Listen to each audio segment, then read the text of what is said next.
नमस्कार दोस्तों, आपका स्वागत है आपके अपने चैनल स्टडी वाइस ऑफिशियल पर। तो अब हम शुरुआत करते हैं भारत के भूगोल से। तो मैंने आपको बताया था कि मैं यूट्यूब पर पूरी इंडियन ज्योग्राफी का जो पेड कोर्स है फ्री में पढ़ाऊंगा। और आज का जो कंटेंट है आपको बहुत कुछ आज देखने को मिलेगा इसमें।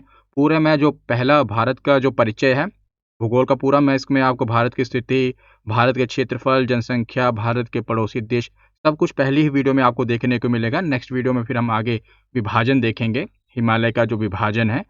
तो पूरा अगर आप ये वीडियो देखेंगे ना, तो पूरे यूट्यूब पर आपको ऐसा पूरा कंटेंट जो कि डायग्राम के साथ, पूरे प्रेजेंटेशन के साथ नहीं मिलेगा। पूरा आपको अच्छे से मैं पढ़ाऊंगा और इससे बाहर कोई भी एग्जाम आप तैयारी कर रहे हो, ज्योग्राफी नहीं देखने को मिलेगी। क्योंकि ज्योग्राफी जो मैंने पहले पढ़ाई थी यूट्यूब पर मैंने पढ़ाई हुई है, लेकिन वो थोड़ा अपडेट हो चुकी हैं बहुत सी चीज़ें, तो इसमें मैं वो कवर कर दूंगा। अब जो नई सीरीज चल रही है इसमें पूरा कवर होगा। और थोड़ा मैं आपका समय ले रहा हूँ, चाहे तो आप स्किप कर देना। जैसे आप कहते हैं कि सर ये भी पढ़ा दो, देखिए अभी मैंने हिस्ट्री तो चेंज नहीं होती है ज़्यादातर, इतिहास तो इतिहास है। साइंस, इसकी 3 प्लेलिस्ट बनी हुई हैं, इसकी 3 प्लेलिस्ट बनी हुई है। साइंस में फिजिक्स, केमिस्ट्री, बायो। और हिस्ट्री में प्राचीन, मध्यकालीन और आधुनिक भारत। ये 6 प्लेलिस्ट बनी है यूट्यूब पर, जो कि मैंने बहुत ही अच्छे तरीके से पढ़ाया है। आप यूट्यूब पर प्लेलिस्ट में जाओगे, ये सारी वीडियोस आपको देखने को मिल जाएंगी। अब उसके बाद भूगोल, वर्ल्ड ज्योग्राफी भी मैंने पढ़ाई हुई थी, इंडियन ज्योग्राफी भी। लेकिन अब इंडियन ज्योग्राफी दोबारा से पढ़ा रहा हूँ, ये सीरीज़ भी कंप्लीट हो जाएगी। बाकी जो पॉलिटी है, पॉलिटी मैंने क्योंकि पीसीएस लेवल की अच्छे से पढ़ाई है, तो अभी दिवाली का ऑफर बस हमें 1-2 दिन में ख़त्म कर दूंगा, क्योंकि आपकी रिक्वेस्ट आ रही थी। तो 121 में पूरा इंडियन पॉलिटी रिकॉर्डेड क्लासेस मैं कंप्लीट कर चुका हूँ। पूरा क्लास नोट्स, पीडीएफ, पॉलिटी की पूरी ई बुक कल तक अपलोड हो जाएगी, क्योंकि बनाने में थोड़ा टाइम लगता है। और लैपटॉप का एक्सेस पूरा टेलीग्राम ग्रुप डाउट के लिए, ये सारा आपको मिल जाएगा, जिसमें पूरी पॉलिटी कंप्लीट हो जाएगी। तो मतलब कि ये सब चीज़ें आपको यूट्यूब पर, पॉलिटी वहाँ पर मिल जाएगी। और इंडियन ज्योग्राफी हम पढ़ ही रहे हैं। और हाँ, कई स्टूडेंट कह रहे थे इकोनॉमिक्स के बारे में, तो इकोनॉमिक्स भी मैं स्टार्ट करूँगा ऐप पर। बस 2-3 दिन का समय दीजिए, वो भी स्टार्ट हो जाएगी। तो अब हम स्टार्ट करते हैं। मैंने कहा बहुत से सवाल आ रहे थे, तो एक साथ सबका जवाब दे दूँ यहीं पर। तो हिस्ट्री साइंस यूट्यूब पर देखिए, बहुत अच्छे से मैंने पढ़ाया है। और अब भूगोल पढ़ना शुरू करते हैं। तो सबसे पहले है कि भूगोल क्या है, व्हाट इज ज्योग्राफी। तो भूगोल वह विज्ञान है जो पृथ्वी की सतह, इसके स्वरूप, भौतिक विशेषता जैसे कि पहाड़, नदियाँ, इसके जो निवासी हैं मतलब कि मनुष्य और जीव जंतु, और जो घटनाएं होती हैं पृथ्वी पर, जैसे जलवायु बदलती है, मौसम बदलता है, इसका अध्ययन करना होता है। समझ गए आप? अगर आपसे कोई डेफिनेशन पूछे कि भैया भूगोल क्या है बताओ, तो भूगोल वह विज्ञान है जिसमें हम पृथ्वी की सतह और इसका जो स्वरूप है, इसकी जो भौतिक विशेषताएं हैं, जैसे पहाड़, नदियाँ भौतिक विशेषता हो गई, और इसके जो निवासी हैं पृथ्वी के, कौन, मनुष्य और जीव जंतु, और इसमें जो घटनाएं होती हैं, जलवायु और मौसम, इसका अध्ययन करना होता है। और अगर मैं आपको सरल शब्दों में बताऊं, तो यह कहाँ और क्यों का अध्ययन है।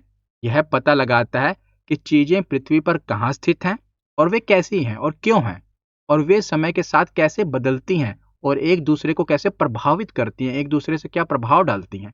इसको कहते हैं भूगोल। और ज्योग्राफी को अगर हम इसका संधि विच्छेद करें, तो ज्योग्राफी दो वर्ड से बना, जियो और ग्राफिया। जियो का मतलब है पृथ्वी, यानी कि अर्थ।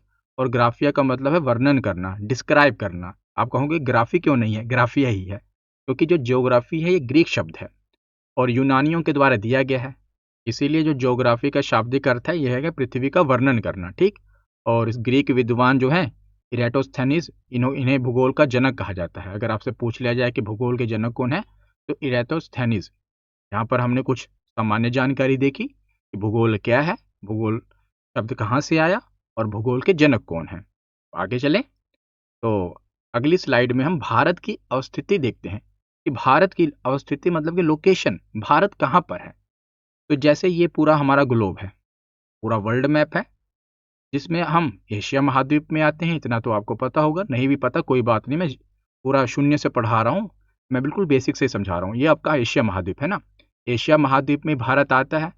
तो जो हमारा पृथ्वी है, इसको एक मैप बनाया गया है, जो ये 2D मैप है, ग्लोब आप समझ लीजिए।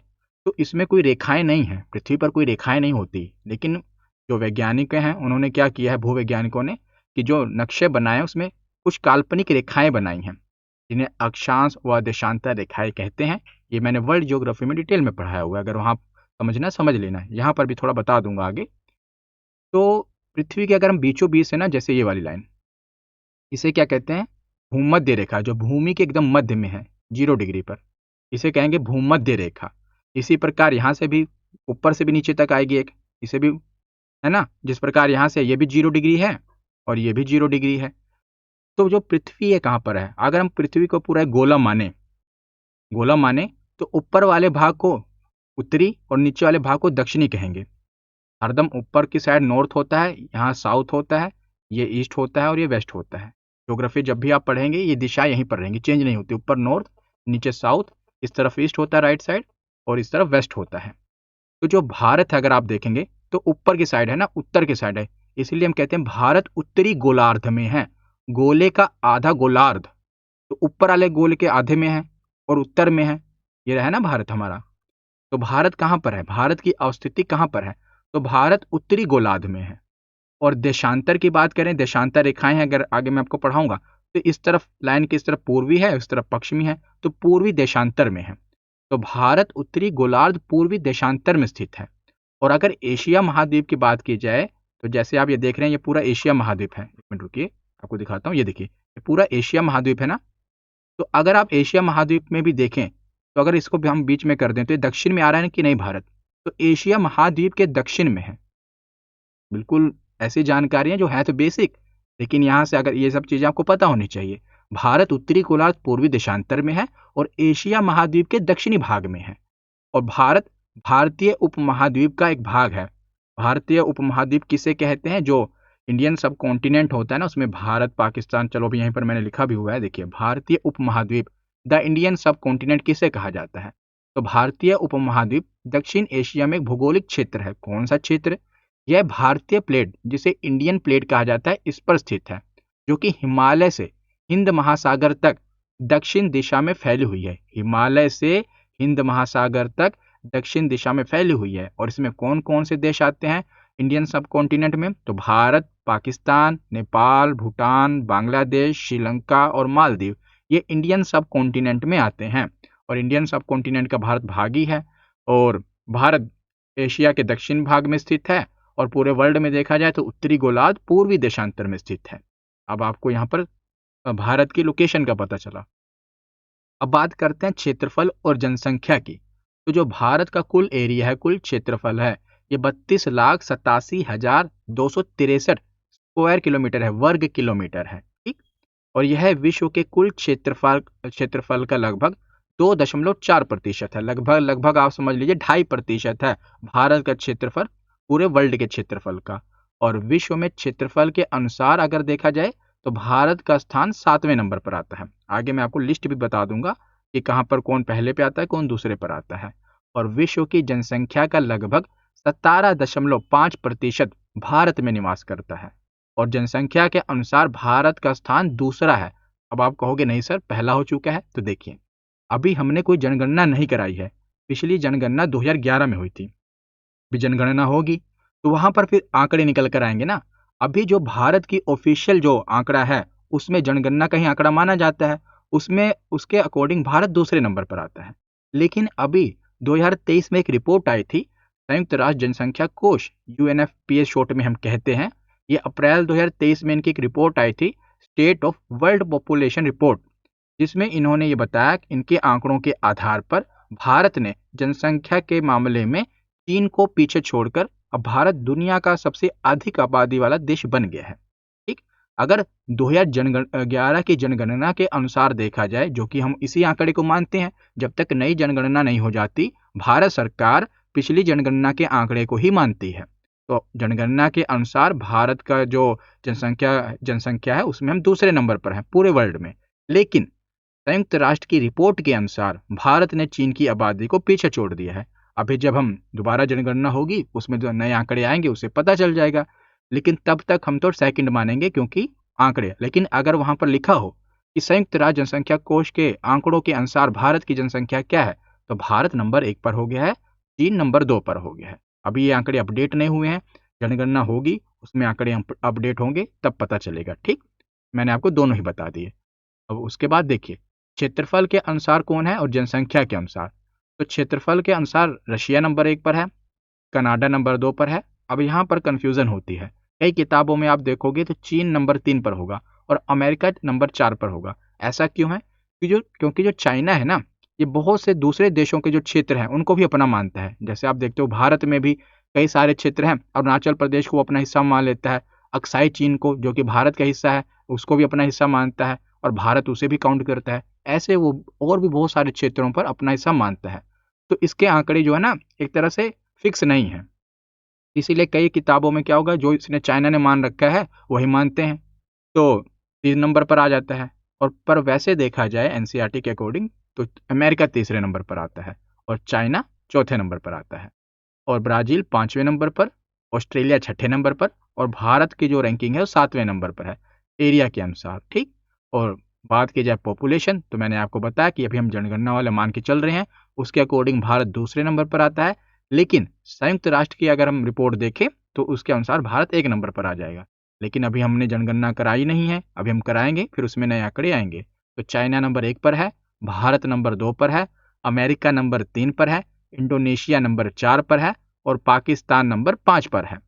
तो भारत की उत्तर से अगर दक्षिण तक लंबाई देखी जाए तो अगर हम मतलब कि नॉर्थ से साउथ तक हम देखें तो 3214 किलोमीटर है, उत्तर से लेकर दक्षिण तक लंबाई 3214 किलोमीटर। और पूर्व से पश्चिम की लंबाई देखें तो यहाँ पूर्व ये है, पूर्व से पश्चिम की लंबाई तो हमारा है 2933 किलोमीटर। ये भारत की क्षेत्रफल और जनसंख्या के बारे में हम पढ़ रहे हैं। अब आगे हम भारत की स्थिति और विस्तार देखते हैं। आप देख रहे हो मैंने हर एक चीज़ के मैप पूरा डायग्राम बना बना के आपको समझाया कि इस प्रकार पेड कोर्स में पढ़ाते हैं, पूरा आपको समझाऊंगा, इसी प्रकार पूरी सीरीज चलेगी। आप चाहे तो शेयर कर देना, वैसे मैं आपको कहता ना वीडियो को शेयर कर देना और सब्सक्राइब तो कर लेना ताकि आपको जो वीडियो मिले नोटिफिकेशन दबा देना ताकि आपको उसका पता चल जाए कि हाँ वीडियो आ चुकी है। तो भारत की स्थिति और विस्तार की बात करें तो पृथ्वी में किसी स्थान की जो भौगोलिक स्थिति होती है ना, इसका जो निर्धारण होता है ये अक्षांश और देशांतर रेखाओं द्वारा किया जाता है। अब आप कहोगे ये क्या है?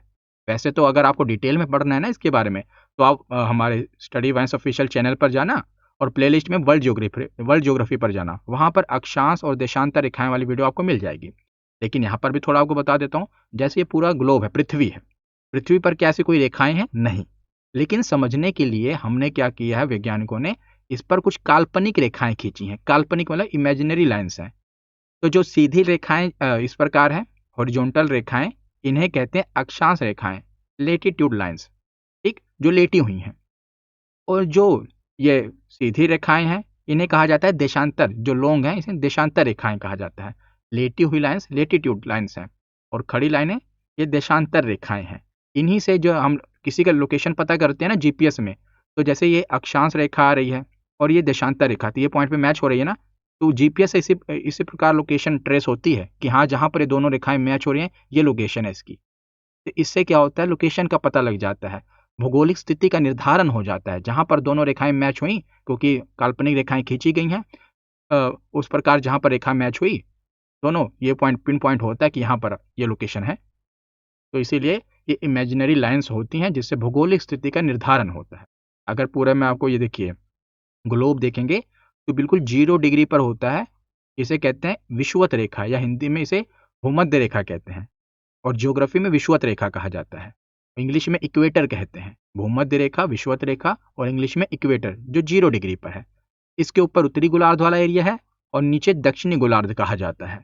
और विषुवत रेखा से 23.5 डिग्री ऊपर कर्क रेखा होती है जिसे ट्रोपिक ऑफ कैंसर कहा जाता है, जो कि भारत के बीचों बीच से गुजरती है कर्क रेखा। आगे मैं आपको पढ़ाऊंगा अभी इसी वीडियो में। और 23.5 डिग्री नीचे देखेंगे, इसे मकर रेखा कहा जाता है, ट्रोपिक ऑफ कैप्रिकॉर्न। और उसके बाद अगर हम 66.5 डिग्री पे चले जाएं तो अंटार्कटिक वृत्त होता है और ऊपर की तरफ 66.5 डिग्री तो यहाँ आर्कटिक वृत्त होता है। 90 डिग्री पर चले जाएं ये बिल्कुल बिंदु पर तो उसे तो नॉर्थ पोल और नीचे साउथ पोल दक्षिणी ध्रुव होता है। ये कुछ बेसिक जानकारी हैं जो आपकी पता होनी चाहिए कि 0 डिग्री से 23.5 डिग्री ऊपर कर्क रेखा और मकर रेखा, ये वाला जो एरिया होता है ना कर्क रेखा से मकर रेखा, यहाँ पर सूरज की रोशनी भरपूर मिलती है इनको। बाकी जगह जो रोशनी ऊपर की तरफ और नीचे की तरफ सूरज की एकदम सीधी चमक नहीं होती, तिरछी लाइट होती है वहाँ पर भी लेकिन तिरछी चमक होती है, थोड़े ठंडे प्रदेश होते हैं। लेकिन इन एरियो में आपके सूरज की रोशनी भरपूर मिलेगी क्योंकि सूरज ट्रैवल ऊपर से नीचे करता है और यहाँ पर इसीलिए आप घने जंगल पाए जाते हैं, मतलब हर फसल अच्छी होती है क्योंकि सूरज की रोशनी भरपूर होती है। कर्क रेखा से विषुवत और मकर रेखा के बीच में। तो अब आगे चलें, तो आगे पढ़ते हैं। भारत की स्थिति की बात कर रहे थे ना, तो मैंने आपको अक्षांश और देशांतर रेखाएं बताई। अब भारत के जो जो एरिया है उसमें क्या कौन सा अक्षांश और देशांतर के बीच में भारत लोकेट करता है। तो देखिए भारत का मैप है हमारे ऊपर की तरफ 37 डिग्री 6 मिनट। देखिए यहाँ पर भी मैंने लिखा हुआ है, ये रहा ना 37 डिग्री 6 मिनट। इसका मतलब जो ये गोल गोल होता है आपको पता डिग्री है, लेकिन ये जो कोमा बना ऊपर की तरफ इसे मिनट कहा जाता है। जैसे देखिए 37 इसे कहा जाएगा डिग्री, और 6 के आगे जो ये बना है ना इसे मिनट कहा जाएगा। तो ये बिल्कुल बेसिक से बताऊंगा आपको, भले किसी सबको पता भी हो लेकिन मैं उसको भी पढ़ा रहा हूँ जिसको बिल्कुल भी भूगोल नहीं आता है। तो भारत की स्थिति देख रहे हैं, तो ऊपर की तरफ 37 डिग्री 6 मिनट, क्योंकि 0 डिग्री नीचे से शुरू हुआ है ना। ये देखिए 1 मिनट रुकिए, पीछे चलते हैं थोड़ा सा, यहाँ पर नहीं, यहाँ पर, हाँ देखिए, तो ये 0 डिग्री है, भारत यहाँ पर आ रहा है ना, तो 0 1 2 3 4 ऊपर की तरफ बढ़ेगा ना, तो इसीलिए इसीलिए यहाँ पर देखिए नीचे से 8 आ रहा है, फिर 9 10 11 12 ऐसे 37 ऊपर आएगा। तो भारत जो है 37 डिग्री 6 मिनट उत्तर, यानी मतलब नॉर्थ उत्तरी अक्षांश से लेकर 8 डिग्री 4 मिनट उत्तरी अक्षांश में है। जो भारत का सबसे ऊपर वाला पॉइंट है ये 37 डिग्री 6 मिनट उत्तरी अक्षांश, मुख्य भूमि की बात कर रहा हूँ, अभी द्वीपों की बात नहीं कर रहा हूँ मैं। और सबसे जो साउथ वाला ये पॉइंट है ये 8 डिग्री 4 मिनट उत्तरी अक्षांश। अब आपके दिमाग में एक चीज आनी चाहिए कि अगर ऊपर उत्तर है तो नीचे दक्षिण क्यों नहीं आ रहा, यहाँ पर नॉर्थ ही क्यों लिखा हुआ है। तो ये इस कारण लिखा हुआ है क्योंकि देखिए यहाँ पर आपको समझाता हूँ। देखिए ये जो 0 डिग्री से ऊपर, अब ये जो भी उत्तरी यहाँ पर आएगा ना, ये सब उत्तरी अक्षांश में ही आएगा, चाहे यहाँ हो चाहे यहाँ हो चाहे यहाँ। अब नीचे वाले सब दक्षिणी अक्षांश में आएंगे, समझे आप, ऊपर उत्तरी अक्षांश नीचे दक्षिणी अक्षांश। तो इसीलिए, और इधर की तरफ है बीच में से, इधर भारत इधर आ रहा है तो पूर्वी देशांतर में आएगा, इधर पश्चिमी देशांतर है। तो इसीलिए भारत का सब उत्तरी अक्षांश और पूर्वी देशांतर ही होगा। हम भारत का पूरे वर्ल्ड के अकॉर्डिंग देख रहे हैं ना, भारत की स्थिति भारत में नहीं देख रहे हैं।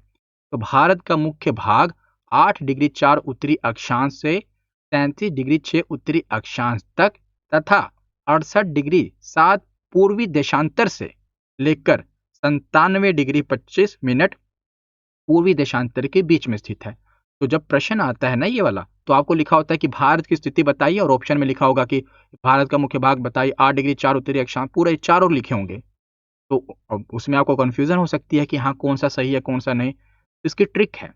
ट्रिक क्या है, मतलब ट्रिक वही होती है जब ऑप्शन देखो तो वहां से आपको पता लगाना हो कि यहाँ पता लगेगा कैसे।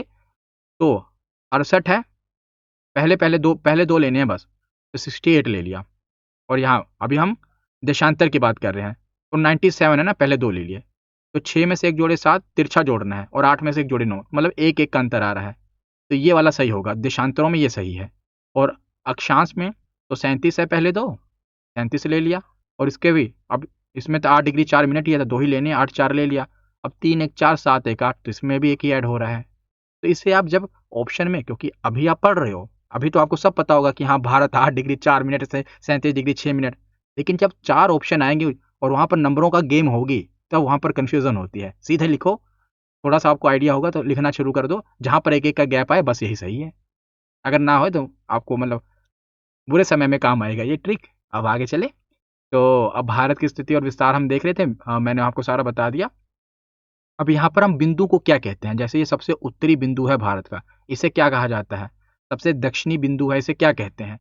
तो भारत का सबसे जो उत्तरी बिंदु है, इसे जो नॉर्थ पॉइंट है ना, मतलब सबसे किनारा, जैसे मान लीजिए कोई एक गांव है, गांव का सबसे आखिरी बिंदु जो है कि हाँ इसको क्या नाम रखा है, ये आखिरी गांव कौन सा, वैसे पूरे भारत का सबसे उत्तरी जो बिंदु है इसे कहा जाता है इंदिरा कोल। जो भारत का सबसे उत्तरी बिंदु है, नॉर्दर्न मोस्ट पॉइंट है, इसे इंदिरा कोल कहा जाता है। यह जम्मू कश्मीर के सियाचिन ग्लेशियर के निकट काराकोरम पर्वतमाला में स्थित है। लेकिन अब तो ये लद्दाख वाला क्षेत्र हो गया है, तो अब पहले जम्मू कश्मीर था, लद्दाख समझ लो, लद्दाख के पहले जम्मू कश्मीर होता था ना, अब लद्दाख वाला क्षेत्र है। तो लद्दाख के ग्लेशियर के निकट काराकोरम पर्वतमाला में स्थित है, और अक्षांश लगभग 37 डिग्री 6 मिनट उत्तर। ये नहीं आपसे पूछा जाता कुछ भी, बस आपसे ये पूछा जाता है कि भारत का सबसे उत्तरी बिंदु कौन सा है, तो इंदिरा कोल, बस इतना प्रश्न आता है और कुछ नहीं आता यहाँ। और दक्षिणी बिंदु कौन सा है, तो भारत का अगर हम मुख्य भूमि की बात करें, क्योंकि जो अंडमान निकोबार ये द्वीप भी तो भारत के ही हिस्सा है, और ये केवल मेन लैंड की बात की जाए तो मेन लैंड में जो ये कन्याकुमारी है ना, तमिलनाडु का ये नीचे कन्याकुमारी, कन्याकुमारी का केप कैमोरिन, ये भारत का सबसे मुख्य भूमि का दक्षिणी बिंदु है। लेकिन अगर पूरे भारत में जब हमें भारत के मैप बनाने को कहा जाता है तो हम भारत का मैप ऐसे बना देते हैं ना पूरा, लेकिन उसमें अंडमान निकोबार द्वीप ये सब कौन बनाएगा, लक्षद्वीप वगैरह कौन बनाएगा, वो भी तो भारत के ही भाग है ना। तो अंडमान निकोबार का जो सबसे आखिरी पॉइंट है ना, ये सबसे, अगर आप देखिए यहाँ लाइन खींचो तो ये आइलैंड तो नीचे ही आ रहा है ना, तो सबसे दक्षिण में तो ये हुआ, तो इसीलिए इंदिरा पॉइंट कहते हैं। देखिए ऊपर इंदिरा कोल है, नीचे दक्षिण वाला इंदिरा पॉइंट है। ये निकोबार द्वीप समूह में स्थित है और इसे पहले पिग्मेलियन पॉइंट या पार्सन पॉइंट कहा जाता था। किसे? इंदिरा पॉइंट को। तो ये हो गया, हमने उत्तर और दक्षिण देख लिया ना। अब मुख्य भूमि का मतलब मेन लैंड जो भारत की है, इसका सबसे दक्षिणी बिंदु कौन सा है? तो मैंने आपको बताया केप कैमोरिन, जो कि कन्याकुमारी में है। यह तमिलनाडु राज्य में स्थित है, 8 डिग्री 4 मिनट उत्तर में। के बाद सबसे पूर्वी बिंदु आप ये है ईस्ट में, कौन सा है? किविथु। ये अरुणाचल प्रदेश में स्थित है। यह अरुणाचल प्रदेश है ना, अरुणाचल प्रदेश की बाउंड्री है। ये सबसे पूर्वी पॉइंट है किविथु। और बात की जाए सबसे पश्चिमी बिंदु की, तो वेस्टर्न मोस्ट है ये वाला गुहार मोती, जो कि कच्छ में है, सर क्रीक के पास। तो कच्छ गुजरात में स्थित है, 68 डिग्री 60 मिनट ईस्ट में। तो इंदिरा कोल से इंदिरा पॉइंट, किबिथु से गुहार मोती और मेनलैंड में केप कैमोरिन। तो ये भारत के जो मुख्य बिंदु हैं, दूरस्थ बिंदु कहा जाता है इन्हें। अब आगे है भारत की जलीय और स्थलीय सीमा। तो भारत की कुल स्थलीय सीमा कितनी है? तो भारत की जो कुल स्थलीय लैंड बाउंड्री के मतलब है, जो ये जो सीमा लग रही है भारत की है ना, पाकिस्तान, अफगानिस्तान, चीन, नेपाल, भूटान, बांग्लादेश, म्यांमार के साथ स्थल की सीमा, समझो ना, लैंड बाउंड्री, ये टोटल है 15,106 किलोमीटर लगती है। और बात की जाए भारत की कुल कोस्ट लाइन का, कोस्ट लाइन मतलब ये वाले जो समुद्री तट हैं, जो समुद्र के साथ लगते हैं, ये तो भूमि के साथ, किसी दूसरे देश की भूमि के साथ लगते हैं, और कुछ एरिया समुद्र के साथ लगता है। तो जो स्थलीय सीमा है ये 15,106 किलोमीटर है, 106.7 किलोमीटर एकदम प्रिसाइज। और अगर समुद्री तटीय रेखा की बात की जाए तो पहले अगर आपने पढ़ा होगा तो किताबों में लिखा हुआ है 7,516.6 किलोमीटर, लेकिन अभी ये अपडेट हुआ है भारत की कोस्ट लाइन। अब आप कहोगे क्या हमने कोई नवी जमीन हथिया ली है क्या जो समुद्री तट रेखा बढ़ जाएगी? क्योंकि भारत की जमीन तो पहले भी वही थी, अभी भी वही है, तो बढ़ कैसे गई? तो क्या हुआ, पहले जब इसको देखा जाता है तो इसको कोई इंची टेप से तो नहीं नापते ना, समुद्री तट रेखा को सैटेलाइट के द्वारा देखा जाता है। पहले इतना प्रिसाइजली नहीं नापा गया था, मतलब जो तस्वीरें थी इतनी प्रिसाइज नहीं थी। तो जब वो एरिया निकाला गया था तो 7,516.6 किलोमीटर आया था। लेकिन अब आधुनिक जो सैटेलाइट है पूरा प्रिसाइज एग्जाम इमेज आती है, उसके द्वारा जब देखा गया तो नहीं, जो ये काउंटिंग है, जो नंबर है बढ़ चुका है 11,098.81 किलोमीटर। तो 29 अप्रैल 2025 को भारत सरकार ने अभी हाल ही में जानकारी दी है कि जो भारत की तट रेखा है ना, इसकी लंबाई की दोबारा गणना की गई है और अब ये है 11,098.81 किलोमीटर। इसलिए आपने पहले या कहीं किताबों में पढ़ा होगा तो ये 7,516.6 किलोमीटर पढ़ा होगा, लेकिन अब आपको मैंने कहा कि अपडेट बिल्कुल पढ़ाऊंगा, तो अब हो चुका है 11,098.81 किलोमीटर। ठीक, कैसे पता चला? क्योंकि अब सरकार ने दोबारा सैटेलाइट के हिसाब से, क्योंकि अब जो इमेज आती है पूरी प्रिसाइज आती है, पहले इतने अच्छी सैटेलाइट के वो सब कैमरे वगैरह नहीं थे, आजकल सेंसर वगैरह इतने तगड़े हैं कि बिल्कुल इंच बाय इंच सब पता लग जाता है। तो 11,98.81 किलोमीटर है। तो अगर मैं आपको ओल्ड डाटा बताऊं, मैंने दोनों लिख दिए यहाँ पर। पुरानी किताबों में ये भारत की समुद्री तट रेखा की लंबाई बताई गई थी कि गुजरात कितनी है, आंध्र प्रदेश कितनी है, और कुल तट रेखा मेनलैंड प्लस जो, क्योंकि अंडमान निकोबार द्वीप समूह और लक्षद्वीप ये तो आइलैंड है ना, ये भी तो समुद्र के साथ, इनकी भी तो जो सीमा समुद्र के साथ लग रही है, तो इनका 132 1962 2094 के लगभग आता था, और मुख्य भूमि वाला 5422 के लगभग आता था, और टोटल 7,516.6 किलोमीटर के लगभग आता था। ये वाला देखिए, इधर अरब सागर है, नीचे हिंद महासागर है, इधर बंगाल की खाड़ी है। तो गुजरात, महाराष्ट्र, गोवा, कर्नाटक, केरल, तमिलनाडु, आंध्र प्रदेश, उड़ीसा, पश्चिम बंगाल, ये समुद्री तट के साथ लगने वाले हमारे भारतीय राज्य हैं ना। तो 3 3 3 6 3 9, बाकी अंडमान निकोबार लक्षद्वीप तो लगते ही हैं। ये मेनलैंड की बात कर रहा हूँ मैं। तो पहले ये ओल्ड डाटा मैंने लिखा है, लेकिन अब बिल्कुल जो अपडेटेड डाटा है, ये जो अभी अप्रैल में हुआ था ना, उसका एकदम ये वाला न्यू डाटा आया है, जिसमें अब ये बिल्कुल एग्जैक्ट ये है, मैंने पूरा डाटा यहाँ पर लिख दिया है। ये ओल्ड डाटा भी आपको बता दिया जो आपने किताबों में पढ़ा हुआ है और जो पहले पढ़ा हुआ था, और जो ये अपडेटेड डाटा है। इसमें भारत की जो तटरेखा की कुल लंबाई है ये बढ़कर कितनी हो गई है, 11,098.81 किलोमीटर। और ये रैंक के हिसाब से नहीं है कि जो इसके सबसे ज़्यादा है वो नंबर 1 पर, नहीं ऐसे नहीं लिखा। मैंने क्या किया, जो गवर्नमेंट की उस पर थी एकदम एग्जैक्ट रिपोर्ट उठाई है, फिर उसको यहाँ पर डाला हुआ है। तो इसमें आप ये मत देख लेना कि अगर नंबर 1 पर गुजरात है तो गुजरात में सबसे ज़्यादा, वैसे तो गुजरात की ही सबसे ज़्यादा है, ये बाय वैसे हुआ है, लेकिन अब नंबर 2 पर 877 आ रहा है। जबकि 2300 से छोटा अगर आप देखो तो यहाँ पर आप ये वाला होगा ना 1068, अगर हम मेन लैंड भूमि की बात करें, क्योंकि वैसे तो अंडमान निकोबार द्वीप समूह है, लेकिन मेन लैंड की बात किया जाए ना, ये वाला आता है। तो ये उस क्रम में नहीं है, लेकिन ये जो गवर्नमेंट की रिपोर्ट आई है मैंने वो आपको यहाँ पर अपडेटेड एकदम है। उसमें भी अगर भारत की मुख्य भूमि की बात की जाए तो सबसे ज़्यादा गुजरात गुजरात जो है नंबर 1 पर आता है। और ठीक बात अगर वैसे हम द्वीप ऑल ओवर देखा जाए तो अंडमान निकोबार द्वीप समूह 3083.50 किलोमीटर। अगर आपको इसमें से वो कर हटाने हैं कि द्वीप हटा दें और मेनलैंड की देखें तो इनको माइनस कर देना टोटल में से, मेनलैंड का आ जाएगा, है ना। अगर आप द्वीपों को हटा दोगे माइनस कर दोगे तो मेनलैंड का ही आ जाएगा, बाकी जो बचा 11,098 से माइनस कर देना। बाकी अगर आपसे पूछा जाएगा तो यही पूछा जाएगा कि टोटल भारतीय तटरेखा की अब लंबाई कितनी हो गई है, तो 11,098.81 किलोमीटर। मान लीजिए एग्जाम में अगर पहले का एग्जाम हो, अभी किसी का हाल ही में एग्जाम होने वाला हो, अगर ये डाटा ना आए तो ही आप, इसीलिए मैंने आपको ओल्ड डाटा भी बता दिया है कि 7516 वाला वो रख लेना, अगर ये ऑप्शन में ना हो 11,098 वाला। नहीं तो अब आने वाले एग्जामों में यही डाटा आपको देखने को मिलेगा। तो अब आगे चलें, और सबसे ज़्यादा किस राज्य की लगती है, तो गुजरात राज्य की। अब आगे है भारत का जल क्षेत्र, जैसे जो भारत की जमीन है एक, उसके बाद जो समुद्री एरिया है, तो कहाँ तक भारत का अधिकार होगा, कितने समुद्र तक। क्योंकि जैसे जो बाउंड्री होती है स्थलीय सीमा, वो तो बॉर्डर होता है ना कि ये यहाँ पर भारत, यहाँ पाकिस्तान आ जाएगा। लेकिन समुद्र में कहाँ तक पता लगेगा कि हाँ यहाँ तक भारत की नौसेना घूम सकती है, यहाँ अगर यहाँ पर कोई पेट्रोलियम निकलेगा तो भारत का अधिकार है, यहाँ यहाँ तक कि अगर जो मछलियाँ हैं उस पर भारत के मछुआरों का अधिकार है, ये कैसे पता चलता है। तो जैसे हम अगर ज़मीन में देखें तो हम किलोमीटर में चलते हैं ना, 1 किलोमीटर 2 किलोमीटर, यूरोप वगैरह में माइल्स में चलते हैं, वो 1 माइल 2 माइल जिसे हम मील कह देते हैं। वैसे जो समुद्र की जो हम ये दूरी होती है ना, इसे नॉटिकल मील में मापते हैं, इंग्लिश में कहते हैं नॉटिकल माइल, हिंदी में मील बोलते हैं, नॉटिकल मील, समझिए आप। तो समुद्र की जो दूरी होती है वो नॉटिकल मील में मापी जाती है, नॉटिकल माइल में।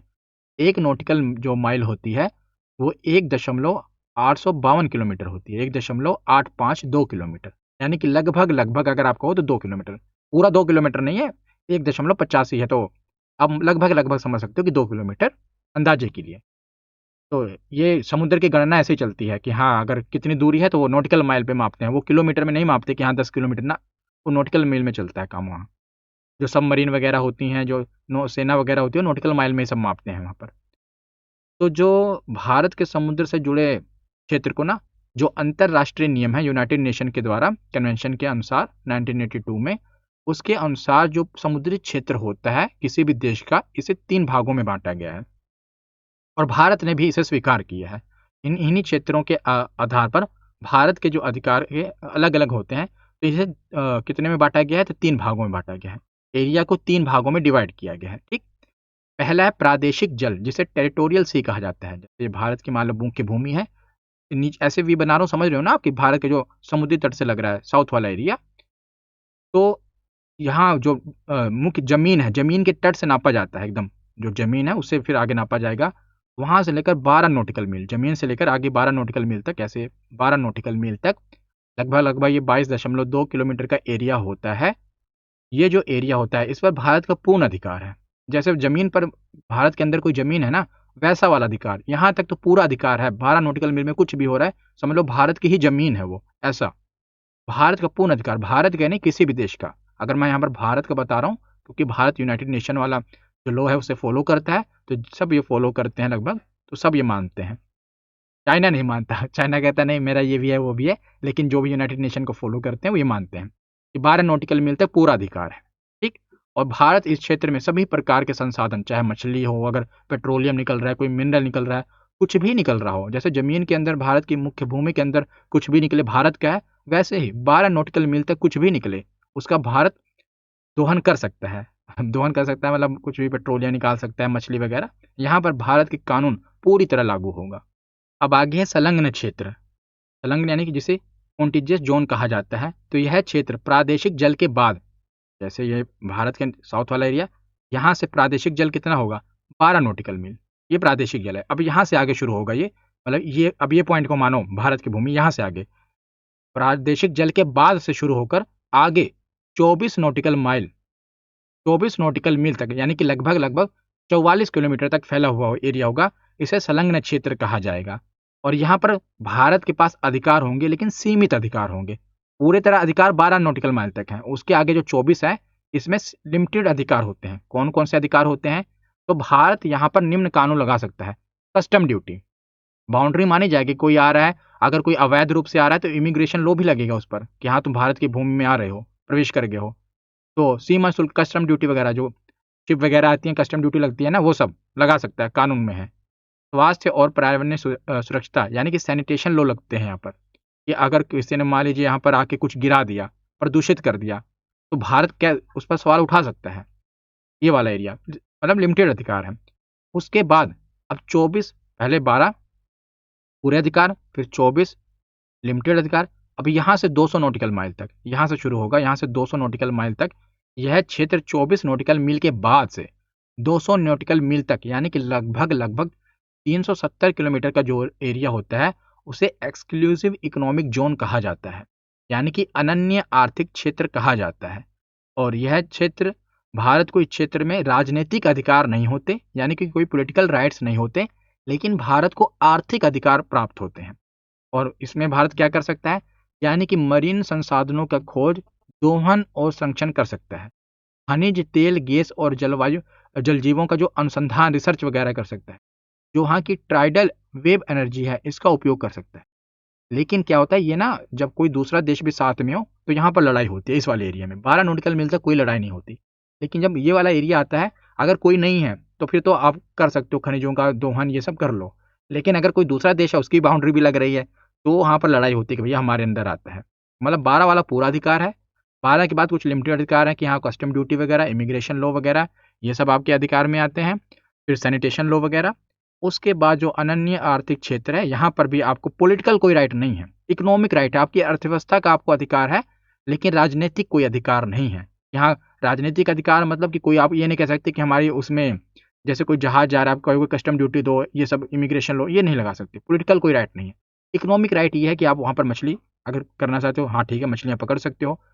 खनिज तेल गैस इनका रिसर्च वगैरह कर सकते हो, इनका दोहन भी कर सकते हो। सागरीय संसाधनों का, सागरीय संसाधन का मतलब क्या होता है, जैसे कोरल वगैरह होते हैं, है ना, मूंगा वगैरह होता है, मछली वगैरह होती हैं, जो भी समुद्री जीव होते हैं उनके, ये सब आप कर सकते हो, संरक्षण वगैरह भी।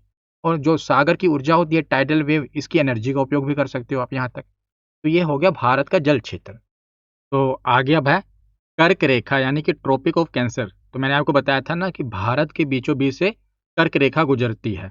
और कर्क रेखा मैंने आपको बताया कि एक इमेजिनरी लाइन है, कोई ऐसा रेखा नहीं खींची हुई है।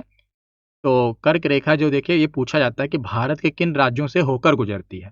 तो भारत के 8 राज्यों से होकर गुजरती है। जैसा कि आप देख पा रहे होंगे, ये गुजरात है, गुजरात के बाद यहाँ राजस्थान का हिस्सा, राजस्थान के बाद फिर मध्य प्रदेश के बीच में से गुजरी, मध्य प्रदेश के बाद छत्तीसगढ़ में ऊपर हल्का सा झारखंड, झारखंड के बाद पश्चिम बंगाल, पश्चिम बंगाल के बाद त्रिपुरा और मिजोरम, नॉर्थ ईस्ट वाले दो हैं, त्रिपुरा और मिजोरम। यहाँ से कर्क रेखा होकर गुजरती है। गुजरात, राजस्थान, मध्य प्रदेश, छत्तीसगढ़, झारखंड, बंगाल, त्रिपुरा और मिजोरम। तो आगे अब हम ग्रीनविच मीन टाइम, यानी कि अंतरराष्ट्रीय समय रेखा जो होती है ना, जैसे हम कहते हैं कि भारत में अगर 5 बज रहे हैं तो लंदन में कितने बज रहे होंगे, ऑस्ट्रेलिया में कितने, अलग अलग समय होता है ना, उस समय का निर्धारण कैसे होता है। तो जीएमटी के आधार पर ही समय का आकलन किया जाता है। जैसे ये पूरा वर्ल्ड मैप है और यहाँ पर ये यूके का लंदन, लंदन शहर आपको पता है ना, वहीं पर एकदम एग्जैक्ट जगह कहा है ग्रीनविच, वहीं से एक सीधी रेखा खींची गई है जिसे 0 डिग्री कहा जाता है। और यहीं से ये रेखा क्यों खींची गई, भारत से क्यों नहीं खींच दी गई या अमेरिका से क्यों नहीं खींच दी गई? क्योंकि उस समय जो औद्योगिक क्रांति हुई थी ना, ज़्यादातर यूरोप में औद्योगिक क्रांति हुई थी और यहाँ पर रेलवे लाइन वगैरह बिछी थी व्यापार करने के लिए। तो समय का उसमें रेलवे वगैरह में है ही है कि समय कितना हो रहा है, आपके यहाँ कितना हो रहा है, टाइम चाहिए ना। तो इसलिए वहाँ पर इन्होंने एक लाइन खींची, सीधी रेखा खींची। इससे समय का निर्धारण कैसे होगा अभी मैं आपको बताऊंगा, लेकिन अभी आप इतना समझिए कि ये रेखा यहीं पर क्यों खींची गई, यहीं से क्यों समय का निर्धारण हो रहा है। इसलिए औद्योगिक क्रांति हुई, मतलब रेलवे लाइन वगैरह बिछी, व्यापार वगैरह हुआ, तो रेलवे में क्या होता है, समय की जरूरत होती है, तो बिना समय टाइम टेबल के ट्रेन कैसे चलेगी ना। तो बाद में सब देशों ने इसे फॉलो किया, तो इसीलिए इसे ग्रीन विच मीन टाइम कहा जाता है। जैसे आप अपना अभी मोबाइल चला रहे हो, अगर टाइम सेट करने जाओगे तो वहाँ पर लिखा होगा GMT प्लस 5:30। हमारा भारत का जो समय है वो GMT से 5.5 घंटा आगे है। आप अपने फ़ोन में जाओगे, टाइम सेटिंग में देखोगे, जब टाइम करोगे वहाँ लिखा होता है कि हाँ GMT प्लस 5 घंटा 30 मिनट, मतलब कि जो ये ग्रीन विच मीन टाइम है, इससे भारत का समय 5.5 घंटा आगे है। तो आगे क्यों है और पीछे क्यों है, ये कैसे होता है अभी बताता हूँ आपको। बस इतना आपको समझ आ गया। यहाँ से रेखा खींची गई है, ग्रीन विच से ये रेखा गई है। अब जहाँ पर ये रेखा ना, हर जगह एक ही समय हो रहा होगा, मतलब वो है एग्जैक्ट वहाँ पर जहाँ पर ये रेखा है वहाँ पर बात कर रहा हूँ। अगर यहाँ पर जैसे ग्रीन विच से गई है, अगर यहाँ पर आप देखो, यहाँ पर अफ्रीका के इस शहर में भी उतना ही समय हो रहा होगा जितना लंदन में हो रहा होगा, जहाँ से ये रेखा गई है। ठीक, तो जैसे कोई ग्लोब है, गोल चीज़ है, आपको पता है 360 डिग्री होता है पूरा, है ना। आप अब क्या कहते हैं, जब आपके पास वो डी होगा ना, जिसे हम डी कहते हैं, उस 180 डिग्री होता है, सीधा 90 डिग्री होता है, यहाँ पर 0 से लेकर 180 डिग्री होता है, क्योंकि ये आधा होता है। जब से पूरा कर देते हैं तो 360 डिग्री हो जाता है। तो जो पृथ्वी होती है वो 24 घंटे में अपना घूमती है, एक चक्कर पूरा कर लेती है ना अपने अक्ष पे 24 घंटे में। तो अब अगर आप देखो तो 24 घंटे में पृथ्वी कितना घूम रही है, 360 डिग्री। ये मैं आपको निकालना बता रहा हूँ, इतना आपको याद नहीं करना, फिर भी समझा रहा हूँ कि आपको पूरा पता तो हो कोई चीज़ कैसे निकलती है। 24 घंटे में 360 डिग्री पृथ्वी घूमती है, मतलब कि 1 घंटा में कितना घूमेगी, गणित में बताओ कैसे निकालते हैं। तो जैसे 360 है तो 24 से डिवाइड कर दो, कितना आ गया, 15 आ गया। मतलब कि 1 घंटे में पृथ्वी 15 डिग्री देशांतर रेखा घूमती है। मतलब समझ गए, 15 डिग्री देशांतर रेखा घूमने के लिए पृथ्वी को 1 घंटा लगता है। यहाँ पर इसीलिए मैंने लिख दिया कि 15 डिग्री देशांतर जो रेखा है वो 60 मिनट यानी कि 1 घंटे के बराबर है, कि 1 घंटे में 15 डिग्री देशांतर रेखा। अगर हम 1 मिनट का निकालें, मतलब 1 डिग्री का निकाल लें, तो 1 डिग्री निकालना भी आसान है। कैसे, 60 मिनट जो है वो 15 डिग्री है, तो 1 मिनट कितना होगा, 60/15, कितना आ गया, 4 मिनट। तो 4 मिनट के बराबर 1 डिग्री देशांतर रेखा। आपको बस याद इतना रखना है कि जो पृथ्वी है ना, 1 घंटे में 15 डिग्री देशांतर रेखा घूमती है। अब समय का निर्धारण कैसे होता है, बहुत आसान है, मैं आपको बताता हूँ। कैसे पता लगता है कि यहाँ का समय, कैसे पता लगाएँ कि अगर हम भारत में इतने बज रहे होंगे तो ऑस्ट्रेलिया में कितना बज रहा होगा, ये सब कैसे पता लगता है। तो देखिए, समय कहाँ का आगे होता है, कहाँ का पीछे होता है। बिल्कुल आपको एकदम बच्चों की तरह समझाता हूँ। ज़्यादा अगर आप देखोगे पृथ्वी ऐसे घूमती है, वैसे घूमती है, तब निकलता कुछ नहीं। आप इतना बताइए कि सूरज जो है सबसे पहले पूरब की ओर दिखेगा कि पश्चिम की तरफ? पूरब की तरफ ना। बचपन से हमें पढ़ाते आए हैं कि सूरज पूरब की तरफ निकलता है। वैसे सूरज कहीं से निकलता नहीं है। पृथ्वी घूम रही है, सूरज भी घूम रहा है, लेकिन फिर भी ईस्ट की तरफ से सूरज निकलता है, इतना तो आपको पता है। तो ईस्ट कौन स ये है और वेस्ट ये है, मतलब पूरब ये है, पश्चिम ये है। ऊपर मैंने आपको बताया उत्तर होता है और नीचे दक्षिण होता है। तो मतलब कि जापान, जैसे ये जापान है, ये हमारा भारत है। पहले सूरज जापान की तरफ से है। यहाँ पर सबसे पहले कहा जाता है ना कि सूरज सबसे पहले जापान में दिखाई देता है, क्योंकि ये सबसे आगे है। फिर भारत में, मतलब भारत थोड़ा पीछे है। तो लंदन का जो समय होगा, ये भारत से पीछे होगा, क्योंकि रोशनी, मान लो आप ऐसे इमेजिन करिए सूरज यहाँ से निकला है, प्रकाश जा रहा है आगे। पहले इन इन जगह पे समय होगा ना, दिन होगा, बढ़ेगा आगे। अब यहाँ पर रात ही रहेगी ना, फिर धीरे-धीरे आगे सूरज बढ़ रहा है मान लो, इमेजिन करो, है ना? तो पीछे जाएगा। तो समय, ईस्ट का समय आगे होगा हमेशा। ये लाइन से जो इस तरफ का समय हमेशा आगे होगा, इस लाइन से इस तरफ का समय पीछे होगा। समझ गए आप? यहाँ का प्लस में समय चलेगा, यहाँ का माइनस में। माइनस कैसे, मतलब कि 0 डिग्री हमने नहीं, ग्रीनविच को माना हुआ है, और ये पूरा अंतर्राष्ट्रीय समय रेखा है, इसको सबने मान रखा है। अगर हम जापान, भारत मतलब आगे होता तो भारत की तरफ से कीते तो हम भारत से मानते, लेकिन अभी यहाँ से हम मान रहे हैं। जैसे हम जो कैलेंडर है वही उन्हीं का फॉलो कर रहे हैं, वैसे ही अपना यहाँ पर 0 डिग्री है। तो अभी समय समझाने के लिए, मतलब 0 डिग्री पे आप मान लो कि 1 बज रहे हैं दिन के। दिन के 1 बज रहे हैं, अगर यहाँ पर इस, अब हम कैसे पता लगाएँगे कि भारत का समय रेखा क्या है? अभी भारत की मानक रेखा देखेंगे, तो भारत का जो समय है ना, वो 5.5 घंटा आगे है। क्यों? क्योंकि जो भारत है ना, वो 82.5 डिग्री देशांतर रेखा पर है, यहाँ से आगे जैसे मैंने आपको बताया था ना 0 डिग्री फिर आगे 1 डिग्री होगा फिर 2 डिग्री होगा, लाइनें खींची हैं। ऐसे जो भारत के ऊपर से जो भारत ने मानक रेखा मानी है वो 82.5 डिग्री को माना है। तो 82.5 डिग्री का अभी मैं आपको निकाल कर भी दिखाऊंगा आगे, पर आप इतना जान लीजिए कि 5.5 घंटा होता है 82.5 डिग्री। अगर हम निकालना चाहें तो निकाल सकते हैं, ज़्यादा वो नहीं है। देखिए 82.5 है तो इसको हम मल्टीप्लाई कर देते हैं 4 से, क्योंकि 1 डिग्री देशांतर रेखा अगर 4 मिनट के बराबर है तो 82.5 डिग्री कितने मिनट के बराबर होगा हम निकाल लेते हैं। तो 4 5 20, यहाँ गया 4 4 5 20 हो गया ना, 2 4 दूनी 8 2 10, 4 8 32 1 33, 330 मिनट हो गया। ये पॉइंट है तो यहाँ पर पॉइंट लग गया, 330 मिनट हो गया। 330 मिनट का मतलब होगा 5 घंटा 30 मिनट। वो निकालना भी अगर आपको सिखाऊं सीधा सीधा 300 मिनट कितना होता है 5 घंटा और 30 मिनट। नहीं तो इसको 60 से डिवाइड कर दो ना, घंटे में आ जाएगा। तो 60 से अगर आप डिवाइड करोगे, सीधा देखो 300 है, अगर 60 से डिवाइड करोगे आसान भाषा में तो 5 घंटा निकल आया, और 30 और है तो 5 घंटा 30 मिनट। तो 5 घंटा 30 मिनट आगे है, प्लस प्लस में आएगा। क्यों? मैंने आपको बताया कि पूर्व का समय प्लस में होगा इस लाइन के, और इधर पीछे होगा।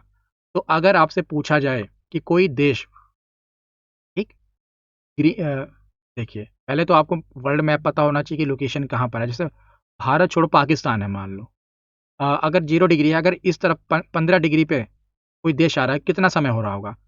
तो 15 डिग्री देशांतर रेखा का मतलब होता है 1 घंटे का फ़र्क पड़ जाता है। 15 पे 1 घंटा बढ़ेगा यहाँ पर, आगे जो 30 पे होगा उसमें 2 घंटा बढ़ेगा, फिर जो 45 पे होगा उसमें 3 घंटा आगे होगा यहाँ से समय, और जो पीछे होगा यहाँ से भी तो 15 20 25 होगा ना, तो जो पीछे 15 डिग्री होगा उसका समय माइनस होगा। जैसे यहाँ 1 बज रहे हैं तो 1 घंटा पीछे चला जाएगा, वहाँ 12 बज रहे होंगे। यहाँ प्लस में होगा, यहाँ माइनस में होगा। और फ़र्क कैसे पता लगता है? 60 मिनट होता है, 1 घंटा होता है 15 डिग्री देशांतर रेखा। और आपको सीधा-सीधा निकालना है, पता लगेगा इतना देशांतर देखा, आप उसको सीधा 4 से मल्टीप्लाई कर दो, फिर 1 डिग्री का निकल आएगा। जब 1 डिग्री का निकल आएगा, 4 मिनट से मल्टीप्लाई कर दो तो 1 डिग्री का है ना, जैसे अगर आपको बता दें कि 80 का कितना होगा, तो सीधा 4 से मल्टीप्लाई कर दो, 320 आ गया। अब इसको आप घंटे में कर लो कि 300 मतलब कि 5 घंटे 20 मिनट। तो अगर इस तरफ है तो 5 घंटे 20 मिनट आगे है, पीछे की तरफ है तो 5 घंटे 20 मिनट पीछे है।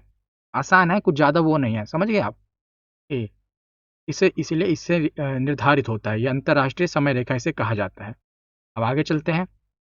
तो जैसे मैंने आपको बताया भारत की जो मानक रेखा है ना, हमने ये वाली मानी है, जो कि इलाहाबाद के एकदम मिर्ज़ापुर से गुजरती है। इलाहाबाद के समीप मिर्ज़ापुर से ये भारत की जो मानक रेखा गुजरती है, हमने इस वाली को माना होगा, जो कि 82.5 डिग्री पूर्वी देशांतर है।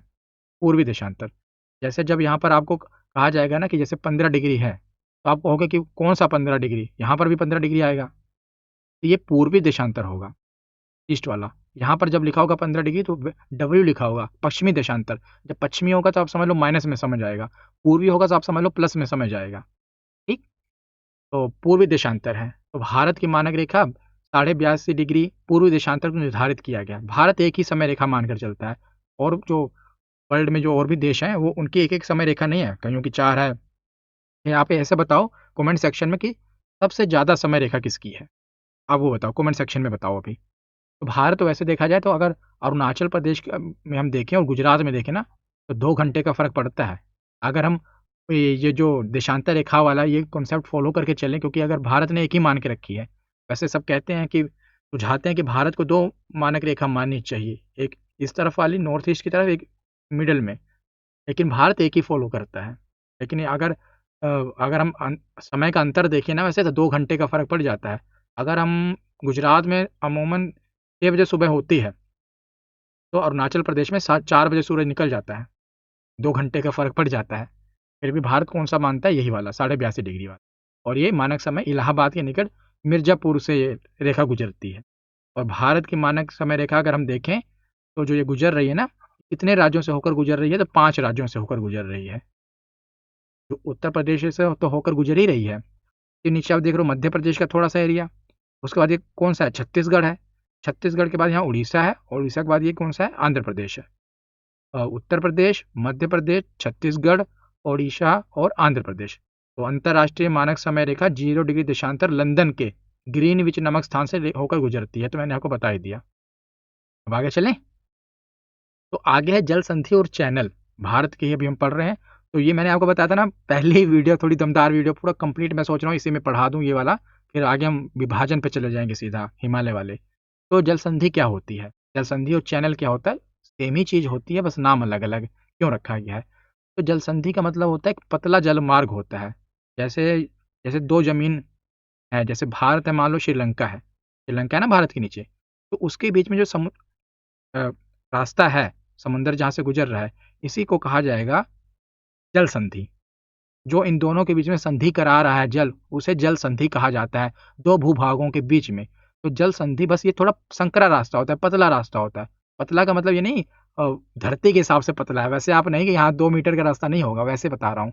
तो जल संधि एक संकीर्ण पतला जलमार्ग होता है, जो 2 बड़े जल निकाय समुद्र महासागर को जोड़ता है। मतलब इस तरफ भी समुद्र है, इस तरफ भी समुद्र है। अगर पृथ्वी होती तो क्या आपस में मिल पाते ये दोनों जल निकाय? नहीं।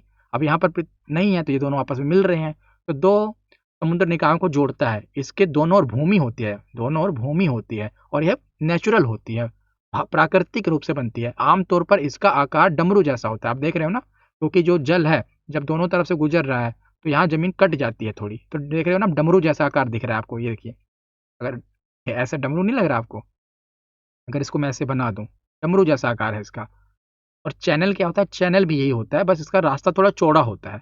ये 2 द्वीपों के बीच में हो सकता है, और ये मैन मेड यानी कि जरूरी नहीं प्राकृतिक, ये मानव निर्मित भी हो सकता है। तो 2 जमीन के टुकड़ों या समुद्री हिस्से को अलग करता है, और ये थोड़ा चौड़ा रास्ता होता है इसके जल संधि के मुकाबले में। ठीक, और ये प्राकृतिक या मानव निर्मित दोनों हो सकता है। तो अब हम अभी भारत वाली जल संधियाँ पढ़ रहे हैं। बाकी तो जो जल संधियाँ होती हैं हम वर्ल्ड ज्योग्राफी में मैंने पढ़ाई हुई हैं आपको, दोबारा भी वर्ल्ड ज्योग्राफी पढ़ा दूंगा। तो वैसे तो मैंने सारा पढ़ा दिया हुआ है वहाँ पर। आप वर्ल्ड ज्योग्राफी की प्लेलिस्ट में जाओगे ना, जल संधियाँ वहाँ देखोगे तो पूरे वर्ल्ड की मैंने पढ़ाई हुई है। यहाँ पर अभी हम इंडियन ज्योग्राफी पढ़ रहे हैं, तो सिर्फ इंडिया वाली देखेंगे, क्योंकि जो भारत के द्वीप या भारत से लग रही हैं वो जल संधियाँ हम देखेंगे। तो ये भारत के 8 डिग्री चैनल, 9 डिग्री चैनल, और एक है 10 डिग्री चैनल, कोको द्वीप, सब अभी में पढ़ते हैं। तो 8 डिग्री चैनल कौन सा है, किसे कहते हैं? क्योंकि मैंने आपको बताया चैनल या जल संधि कहा जाता है, तो इसका नाम रखा गया है 8 डिग्री चैनल। तो जो 8 डिग्री चैनल है ना, ये भारत के लक्षद्वीप के जो मिनिका द्वीप है और मालदीप, देखिए मालदीप है, लिखा हुआ है मालदीप, ये मालदीप है, छोटे छोटे द्वीपों से बना हुआ है। और ऊपर जो है लक्षद्वीप है, और लक्षद्वीप भी ऐसा पूरा भूमि नहीं है ना, छोटे छोटे द्वीप हैं, ऐसे ऐसे ऐसे छितराए हुए हैं, छितराए हुए मतलब फैले हुए हैं, छोटे छोटे द्वीप हैं। पहले 9 डिग्री चैनल वाला ऊपर है वही समझा देता हूँ, पहले 9 डिग्री देखो। जो 9 डिग्री चैनल है ना, ये लक्षद्वीप, ये देखो 9 डिग्री चैनल जो है ये बीच में से गुजर रहा है यहाँ से। ऊपर लक्षद्वीप है, नीचे भी लक्षद्वीप है, तो लक्षद्वीप के बीच में से गुजर रहा है। तो 9 डिग्री चैनल यह लक्षद्वीप के मुख्य द्वीप समूह और मिनी काय द्वीप, लक्षद्वीप का ही मिनी काय द्वीप है। जैसे लक्षद्वीप के छोटे छोटे द्वीप है, तो द्वीपों को भी नाम होते हैं। जो नीचे वाला द्वीप है ये मिनी काय द्वीप है, पूरा है लक्षद्वीप, और यहाँ से रेखा गुजर रही है। रेखा मतलब यहाँ से चैनल गुजर रहा है, तो जमीन को अलग कर रहा है, तो इसे कहा जाता है 9 डिग्री चैनल। जो 8 डिग्री चैनल है ना, वो जो मिनी काय द्वीप है और नीचे मालदीव है, इनके बीच में से गुजर रहा है चैनल। समझ गए आप? ये मालदीव है, ये लक्षद्वीप है। लक्षद्वीप का भी अगर नाम लिया जाए कि लक्षद्वीप का कौन सा द्वीप, तो मिनी काय द्वीप, उनके बीच में से जो गुजर रहा है उसे कहते हैं 8 डिग्री चैनल। थोड़ा और ऊपर जाएंगे, क्योंकि जीरो से ऊपर जाते हैं ना, 0 डिग्री 1 डिग्री, मैंने आपको समझाया हुआ है। तो ऊपर वाला है 9 डिग्री चैनल, जो कि लक्षद्वीप के अंदर ही गुजर रहा है, और लक्षद्वीप और हाँ अंदर ही गुजर रहा है, मिनी काय द्वीप के बीच में। यहाँ पर मैंने लिख भी दिया हुआ, देखो नीचे। 8 डिग्री भारत के लक्षद्वीप के मिनी काय द्वीप और मालदीव के बीच में स्थित है, और 9 डिग्री जो है लक्षद्वीप के मुख्य द्वीप समूह और मिनी काय द्वीप के बीच स्थित है। 8 डिग्री और 9 डिग्री आपको समझ आ गया। 10 डिग्री आगे बताता हूँ, पहले आपको और भी ये देख लीजिए कि ग्रेट चैनल, जो ग्रेट चैनल है ना, ये जो है, ये हमारा जो अंडमान और निकोबार द्वीप समूह है ना, इस तरफ अंडमान और निकोबार द्वीप समूह है। तो जो ग्रेट निकोबार द्वीप है, और भारत का निकोबार द्वीप समूह में ही ग्रेट निकोबार है, नीचे वाला जो है। जब मैं आपको द्वीप पढ़ाऊंगा तो वो डिटेल में पढ़ा दूंगा। अभी ऊपर ऊपर अंडमान है, नीचे निकोबार, इसी को ये वाला अंडमान कहते हैं, ये वाले जो द्वीप है निकोबार कहा जाता है। तो उसी में जो सबसे नीचे वाला ग्रेट निकोबार है, ग्रेट निकोबार, और यहाँ पर इंडोनेशिया है, ये इंडोनेशिया का सुमात्रा द्वीप, इनके बीच में से जो एक चैनल है इसे कहा जाता है ग्रेट चैनल। क्योंकि ग्रेट चैनल क्यों कहते हैं? क्योंकि भारत ने नाम दिया है, तो ग्रेट निकोबार से गुजर रहा है तो ग्रेट चैनल। समझ गए आप? सुमात्रा और ग्रेट निकोबार से जो गुजरे, ग्रेट चैनल। कोको चैनल कौन सा है? जो कोको द्वीप है ये म्यांमार का है, कोको आइलैंड म्यांमार का है। और भारत का तो अंडमान और निकोबार है, जो ऊपर एक ये है, ये कोको द्वीप है। यहाँ पर एक मिनट रुकिए, ये वाला, ये कोको द्वीप है और भारत का ये उत्तरी अंडमान है। तो कोको द्वीप और जो अंडमान के बीच में से चैनल गुजर रहा है, इसे कहा जाता है कोको चैनल। आसान है, बस इतना याद रखना कि म्यांमार के बीच में है, क्योंकि म्यांमार का द्वीप है कोको द्वीप। अब 10 डिग्री चैनल, 10 डिग्री जो चैनल है ना, ये पूरा देखिए, ये पूरा अंडमान है, ये पूरा अंडमान है, ये पूरा ऊपर वाले को नॉर्थ अंडमान कहते हैं, बीच वाले को मिडिल अंडमान कहते हैं, इसको साउथ अंडमान कहते हैं। उसके बाद बीच में स्ट्रेट है और यहाँ पर ना छोटा सा एक और है, इसे लिटिल अंडमान कहा जाता है। और यहाँ पर ये पूरा निकोबार द्वीप समूह है, ये ग्रेट निकोबार है बड़ा वाला, और ये छोटा सा है, ये कार निकोबार कहते हैं इसे। तो कार निकोबार और लिटिल अंडमान के बीच में 10 डिग्री चैनल जाता है। यह है लिटिल अंडमान और निकोबार, मतलब कि आप ऐसे मान सकते हो कि अंडमान और निकोबार को कौन सा चैनल अलग करता है, तो 10 डिग्री चैनल अलग करता है। और एकदम एग्जैक्ट बताया जाए कि कौन से द्वीप हैं, तो लिटिल अंडमान और कार निकोबार द्वीप समूह। समझ गए आप? अगर आपसे सीधा सीधा पूछा जाए कि अंडमान और निकोबार द्वीप को कौन सा चैनल अलग करता है, तो 10 डिग्री चैनल अलग करता है। आप देख ही रहे हो, ये पूरा अंडमान है और ये निकोबार है, इनके बीच में जो रास्ता है समुद्री मार्ग, इसे कहा जाएगा 10 डिग्री चैनल, चौड़ा वाला है। अगर एग्जैक्ट देखा जाए तो लिटिल अंडमान है और ये कार निकोबार द्वीप समूह है, ये वाले इन दोनों के बीच में ही है, तो इसे कहा जाता है। तो 10 डिग्री चैनल है ही है, तो अगर द्वीप पूछ लिया जाए तो द्वीप भी पता चल गया आपको, और वैसे भी। अब एक है पाक जल संधि, तो जो भारत का ये तमिलनाडु वाला एरिया है और ये श्रीलंका है ना, इनके बीच में भी तो खाली है जगह, और ये राम सेतु, तो इसे कहा जाता है पाक जल संधि। पाक जल संधि क्यों कहते हैं? क्योंकि ये पहले तो ये तमिलनाडु और श्रीलंका के बीच में स्थित है, क्योंकि ये पाक की खाड़ी है और ये मन्नार की खाड़ी कहते हैं, गल्फ ऑफ मन्नार, मतलब इन दोनों को, इन जल निकायों को आपस में जोड़ता है, इसलिए इसे पाक जल संधि कहा जाता है। ठीक, अब इतना हमने पढ़ ही लिया। अब आगे देखिए, अब मैं भारत के पड़ोसी देश में इसमें आपको बता देता हूँ। वैसे हमने भारत के पड़ोसी देश जो हैं, मैंने अलग वीडियो में भी पढ़ाया हुआ है, क्योंकि अभी हम क्या कर रहे हैं, भारत की जो भूगोल की सामान्य जानकारी है ना, सारी ले रहे हैं कि बाउंड्री, जल सीमा, स्थल सीमा, जल संधि, सब मैं इसमें आपको बता दे रहा हूँ कि किसी दूसरी वीडियो को देखने की जरूरत आपको पड़े ही ना। तो यहाँ पर अब हम भारत के पड़ोसी देश देख रहे हैं, और लास्ट में क्या होगा, मैं प्रीवियस ईयर क्वेश्चन भी आपको कराऊंगा, वो भी देख कर जाना। तो भारत के पड़ोसी देश, इसको थोड़ा जल्दी करा देता हूँ मैं आपको कवर, क्योंकि इसको मैं पहले भी पढ़ा चुका हूँ स्टैटिक जीके वाली प्लेलिस्ट में, फिर भी यहाँ पर पढ़ाई देता हूँ। तो जो पाकिस्तान है, पाकिस्तान की, अब यहाँ पर आपको क्या करना है, मेरे साथ बोलना है ताकि आपको रिवीजन हो। बताओ, पाकिस्तान की राजधानी कौन सी है? इस्लामाबाद। पाकिस्तान में करेंसी कौन सी चलती है बताइए? वहाँ भी रुपया चलता है। पाकिस्तान आज़ाद कब हुआ था? 14 अगस्त को। पाकिस्तान में संसद का नाम क्या है? तो वहाँ अपने वो संसद को उर्दू में कहते हैं मजलिस शूरा, शूरा मजलिस शूरा, और इंग्लिश में कहते हैं नेशनल असेंबली। और राष्ट्रीय गान वहाँ का कौन सा है? कौमी तराना। तो कौमी तराना कहते हैं, जैसे हम अपना, हमारा राष्ट्रीय गान कौन सा है? हमारा जनगण मन है। तो पाकिस्तान का राष्ट्रीय गान हफीज जालंधरी ने लिखा था, जालंधर के थे ये। और सीमा रेखा जो है भारत की पाकिस्तान से लगती है, उसे रेड क्लिफ कहा जाता है। और पाकिस्तान के ये राष्ट्रीय प्रतीक है, नेशनल सिंबल है। वहाँ का राष्ट्रीय फूल चमेली है, वहाँ राष्ट्रीय फल उनका आम है, राष्ट्रीय पक्षी उनका चकोर है, राष्ट्रीय पशु मारखोर, मारखोर ये वाला, और राष्ट्रीय वृक्ष वहाँ का सैंडोरस देवदार है, और राष्ट्रीय खेल उनका मैदानी हॉकी है। भारत का कोई राष्ट्रीय खेल नहीं है, पर उनका फील्ड हॉकी है। और पाकिस्तान के अगर प्रमुख नृत्य की बात की जाए, तो वजरी पशुल, ढोल चाप, छोज और लेपा वहाँ के प्रमुख नृत्य हैं। नदियों की बात की जाए तो सिंधु वहाँ की सबसे लंबी नदी है, झेलम, चिनाब, रावी यहीं से जो गुजरती हैं, वहीं उनकी प्रमुख नदियाँ हैं। प्रमुख पर्वत की बात की जाए तो पाकिस्तान की जो सर्वोच्च चोटी है, यह है तिरच मीर, जो कि हिंदू कुश पर्वत श्रेणी में अवस्थित है, और इसमें 3 महत्वपूर्ण दर्रे खैबर, बोलन और गोलन भी हैं। ये जो पीडीएफ है ना, मैं आपको फ्री दूंगा, इसका कोई चार्जेस वगैरह कुछ नहीं है, और वीडियो भी फ्री, पूरा कोर्स ही आपके लिए फ्री है। तो स्टडी वाइंस ऑफिशियल ऐप डाउनलोड कर लेना आप, वहाँ पर मैं आपको ये पीडीएफ दे दूंगा, वहाँ फ्री पीडीएफ का ऑप्शन होगा, बहुत आसान है, टैब देख खोलोगे सब आपको समझ आ जाएगा, वहीं पर आपको ये पीडीएफ मिल जाएगी। अभी तुरंत नहीं मिलेगी, कल तक मिल जाएगी। तो पाकिस्तान से सीमा लगने वाले राज्यों की बात की जाए तो जैसे ये पाकिस्तान से हमारा कौन कौन सा राज्य लगाता है सीमा, तो केंद्र शासित प्रदेश भी, तो लद्दाख, जम्मू कश्मीर, पंजाब, राजस्थान, यही लगा रहे हैं, और गुजरात भी तो लग ही रहा है। ये वाले 1 2 3 4 5, लगभग 3323 किलोमीटर। और बांग्लादेश का देखा जाए तो राजधानी बोलो ढाका, मुद्रा टका, स्वतंत्रता दिवस पूछा नहीं जाता इनका, वैसे 1971 याद ही होगा आपको, हम ही ने तो कराया था। संसद यहाँ का जातीय संसद। राष्ट्रीय गान है इनका अमार सोनार बांग्ला, जो कि रविंद्रनाथ टैगोर जी ने लिखा है, जिन्होंने हमारा राष्ट्रीय गान लिखा है। और राष्ट्रीय प्रतीक की बात की जाए, ये अपना राष्ट्रीय खेल कबड्डी इनका है। राष्ट्रीय फूल इनका वाटर लिली है। राष्ट्रीय पक्षी ये वाला मैकपी रोबिन डोयल कहते हैं इसे। राष्ट्रीय पशु ये बंगाल टाइगर। और राष्ट्रीय पेड़ इनका आम का पेड़ है। और नृत्यों की बात की जाए इनके, तो कठी नृत्य, डाक नृत्य, कठपुतली नृत्य और घातु नृत्य। और इनकी जो नदियां हैं प्रमुख कौन कौन सी हैं, जमुना नदी, तीस्ता नदी, पद्मा, फेनी, पराक नदी, हमारे यहीं से जाती हैं सब। मेघना नदी इनकी सबसे लंबी नदी है, मेघना नदी। और बांग्लादेश की प्रमुख पर्वत और चोटी की बात की जाए, तो बांग्लादेश की सबसे ऊंची चोटी है के ओकराडोंग। यह बंदरबन में स्थित है, जो कि 986 मीटर है। अब बांग्लादेश से हमारे कौन कौन से राज्य सीमा लगाते हैं, और भारत की सबसे लंबी सीमा बांग्लादेश के साथ ही लगती है, याद रखिएगा, 4096 किलोमीटर।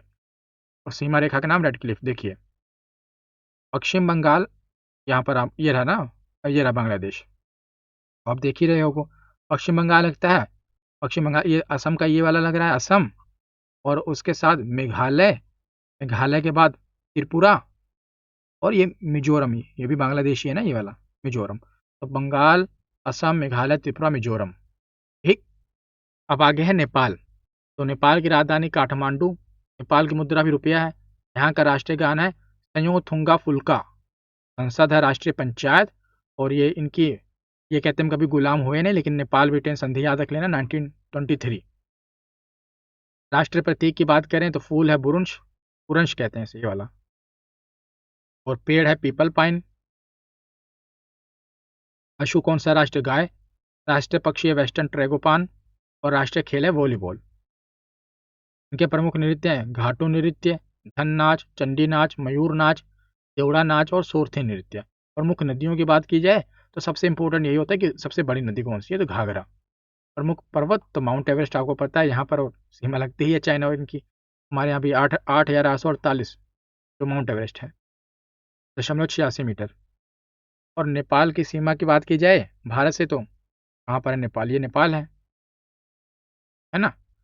तो आप शुरू कहाँ से करो, यहाँ से शुरू करें तो नॉर्थ सिक्किम। सिक्किम के बाद आप देखोगे कि बंगाल की भी लग रही है, बिहार भी है, उत्तर प्रदेश भी है और उत्तराखंड भी है। तो है ना, तो सिक्किम, उत्तर प्रदेश, बंगाल, उत्तराखंड, बिहार नेपाल से मिलते हैं, 1751 किलोमीटर। और उसके बाद है अफगानिस्तान। नेपाल का हमने पढ़ लिया, अफगानिस्तान। तो अफगानिस्तान की राजधानी काबुल, की मुद्रा अफगानी। संसद है शोरा। स्वतंत्रता दिवस 19 अगस्त। प्रमुख नृत्य यहाँ का अत्तान, नासा और खटकदांज। अत्तान ज़्यादा पूछा जाता है कि अट्टान कहाँ का नृत्य है, तो ये अफगानिस्तान का है, ये वाला। और राष्ट्रीय प्रतीक की बात की जाए तो इनका राष्ट्रीय खेल है ये वाला बुशकाशी। राष्ट्रीय फूल है ट्यूलिप। राष्ट्रीय गान है अफगान राष्ट्रगान। राष्ट्रीय पेड़ है अफगान पाइन। राष्ट्रीय पशु है बर्फीला तेंदुआ। राष्ट्रीय पक्षी है सुनहरा बाज। अफगानिस्तान की प्रमुख नदियों में से हेलबंद याद रखिएगा, क्योंकि आजकल क्या होता है ना, एग्जामिनर टफ क्वेश्चन बनाने के लिए जो भारत के जो पड़ोसी देश है ना, वहां से प्रश्न पूछ लेता है, कुछ भी छूटे ना आपका। तो हेलमंद सबसे लंबी नदी है अफगानिस्तान की। प्रमुख पर्वत की बात की जाए तो यहाँ का नौशाक, ये अफगानिस्तान की सबसे ऊंची चोटी है, नौशाक। सीमा रेखा बात करें हमारी अफगानिस्तान से, तो लद्दाख के साथ लगती है ये वाली। और लंबाई 106 किलोमीटर। सीमा रेखा नाम डूरन। तो चीन, चीन की राजधानी बीजिंग। मुद्रा है रेनमिनबी। स्वतंत्रता दिवस 1949। और संसद है नेशनल पीपल्स कांग्रेस। नदियां यहाँ की सबसे लंबी नदी याद रख लेना बस, यांगसी नदी। और चीन के राष्ट्रीय प्रतीक की बात करें तो इनका राष्ट्रीय पशु विशाल पांडा और चीनी ड्रैगन को ये मानते हैं। चीनी ड्रैगन एक मैथोलॉजिकल है, जैसे विशाल पांडा है।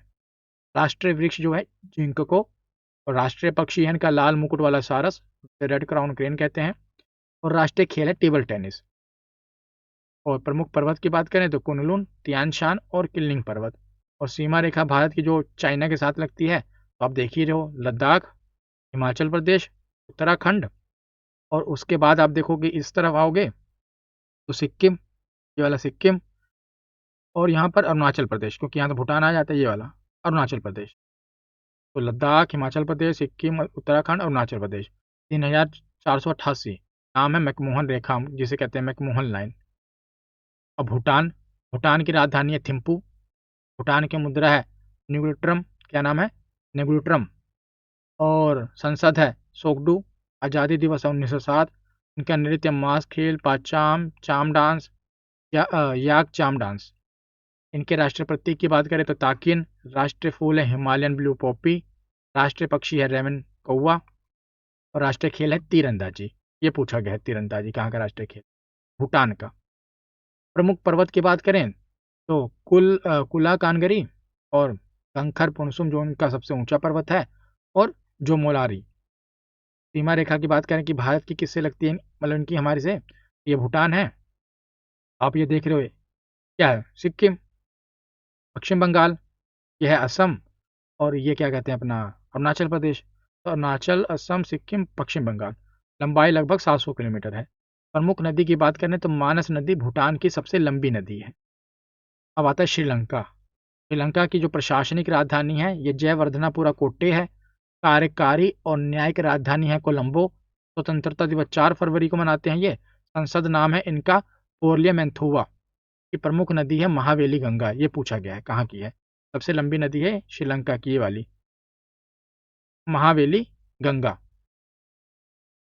और इनका राष्ट्रपति राष्ट्रीय खेल है वॉलीबॉल। राष्ट्रीय फल जो हम कटहल कहते हैं, इनका राष्ट्रीय फल है। राष्ट्रीय वृक्ष इनका सिलोन आयरनवुड, ये वाला। और इनका प्रमुख पर्वत है ये वाला, कौन सा, पितरुत लागला। पितरुत लागला ये श्रीलंका का सबसे ऊंचा पर्वत है। और पितरुत लागला चोटी को माउंट पेड्रो चोटी के नाम से भी जाना जाता है, क्या, माउंट पेड्रो। अब म्यांमार, तो म्यांमार की राजधानी है नेपिडो। स्वतंत्रता दिवस 1948। संसद नाम है पाइथु हुटाओ। मुद्रा है म्यांमार क्यात। म्यांमार को 1937 में भारत सरकार अधिनियम 1935 के अंतर्गत अलग कर दिया गया था। ये पॉलिटी में मैं डिटेल में पढ़ा चुका हूँ सब। अगर आपने पढ़ना है आपको पॉलिटी में, पूरी अराउंड 53 वीडियोस हैं जिसमें मैंने पूरी पॉलिटी एकदम डिटेल में कवर कर दी कि आप कोई भी परीक्षा का फॉर्म फिल करो, अगर आपने एक बार पॉलिटी पढ़ ली है दोबारा कहीं पॉलिटी पढ़ने की जरूरत नहीं है, सब मैंने डिटेल में पढ़ा दिया है नोट्स के साथ। तो ऐप पर मिल जाएगा आपको। प्रमुख नदी, प्रमुख नदियाँ कौन सी हैं, तो इरावती नदी यहाँ की सबसे लंबी नदी है म्यांमार की। अब इनके राष्ट्रीय प्रतीक, तो राष्ट्रीय खेल है चिन्हलोन, ये आप जो देख रहे हो। राष्ट्रीय फूल है कौन सा, पड़ाउक, ये वाला। राष्ट्रीय पक्षी है बर्मी मोर, यहाँ का जो मोर है आप देख रहे हो खूबसूरत है। ये बर्मा का, ये पाए बर्मा, म्यांमार को पहले बर्मा कहा जाता था ना, तो बर्मी मोर कहते हैं इसे। प्रमुख पर्वत कौन सा है, तो यहाँ की जो सबसे ऊंची चोटी है ये खाकोबी, खाकोबी राजी है। तो ये था हमारा थ्योरी सेक्शन, मैंने पूरा डिटेल में पढ़ा दिया एक ही वीडियो में, पूरा पावर पैक है। अब हम देखते हैं प्रीवियस ईयर क्वेश्चन जो अलग अलग एग्जाम में पूछे गए हैं।